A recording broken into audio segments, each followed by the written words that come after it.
കോയ തങ്ങൾ പ്രാർത്ഥിച്ച പ്രാർത്ഥന, ഈ സംവിധാനത്തെ, ഈ സമസ്തയെ സഹായിച്ചവരെ നീ സഹായിക്കണമെന്നുള്ള പ്രാർത്ഥന ലക്ഷങ്ങളെ അണിനിരത്തിക്കൊണ്ട് പ്രാർത്ഥിക്കാൻ പോവാണ്. അപ്പം സമസ്ത നമ്മളോട് ചോദിച്ചു, തമിഴ്നാട്ടിൽ വിദ്യാഭ്യാസ പദ്ധതി ഉണ്ടാക്കണം, മറ്റുള്ള സംസ്ഥാനങ്ങളിൽ ഉണ്ടാക്കണം, യജു വില്ലേജുകൾ ഉണ്ടാക്കേണ്ടതുണ്ട്. ഇങ്ങനെ കോടിക്കണക്കിന് രൂപയുടെ ചെലവ് അതിലേക്ക് വരുന്നുണ്ട്. അതുകൊണ്ട് നിങ്ങൾ സഹായിക്കണം എന്ന് പറഞ്ഞു.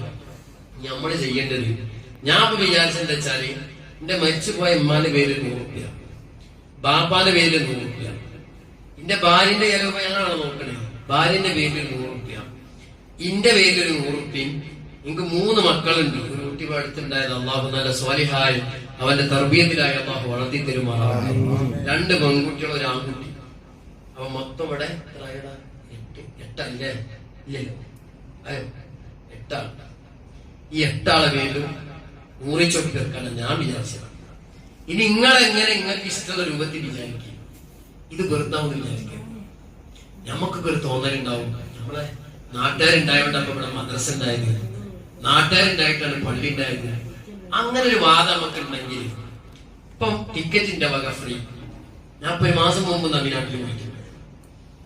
തമിഴ്നാട്ടില്, ഉത്തർപ്രദേശില്, അതേപോലെ പല സ്ഥലങ്ങളിലൊന്നും ചെയ്യാം. ശരിക്കും അവിടെ ഉണ്ടല്ലോ നാട്ടുകാരും പൈസക്കാരും ഒക്കെ. അവിടെ രാവിലെ 7 ബെല്ലടിച്ചനെ മദ്രസകൾ കണ്ടുപോകും. കറക്റ്റ് സിലബസിൽ ഓടുന്ന ഒരു 9 ആവുമ്പോ സലാത്തൊക്കെ ചെയ്യുന്ന ഒരു സംവിധാനം ഉണ്ടാവില്ല. അവിടെ ഇതേപോലത്തെ മഹല്ല് സംവിധാനങ്ങളിൽ, മഹല്ലിലുള്ള ഈ കൂട്ടായ ഐക്യങ്ങളിൽ ഇതൊക്കെ നിങ്ങൾ കണ്ടിട്ടുണ്ടോ? ഉണ്ടാവില്ല. ഇപ്പൊ ഈ ഇരിക്കണ ഓരോ കുട്ടിക്കും ഫാത്തിഹ സൂറത്ത് കാണാതെ കിട്ടും, അത്തഹിയാത്ത് കിട്ടും. ഈ എല്ലാ കുട്ടിയും ഇപ്പൊ നമ്മളെ പിന്നെ സിദ്ധ്യാഖാന്റെ മോനെ, ചെറിയ കുട്ടിയാണ്, മോനക്ക് വരെ കിട്ടൂലേ അത്തഹിയാത്ത്? കിട്ടൂലേ? ഇവിടെ കിട്ടൂലേ? കിട്ടും. അൽഹംദുലില്ലാഹ്. ഇവരൊക്കെ കിട്ടും. എന്റെ കാരണം ഇവിടെ നാട്ടുകാരുണ്ടായതുകൊണ്ടല്ല. ഞാൻ ഇവിടെ പ്രസംഗിക്കുന്ന മുന്നിൽ ഞാൻ ഒരു ഹദീസിന്റെ നാട്ടുകാരെ ഒട്ടിച്ചെന്ന ഹദീസാണ്. ഈ ഹദീസിന് പഠിക്കാൻ കാരണം ഈ സമസ്ത ഇവിടെ ഉണ്ടായതുകൊണ്ടാണ്.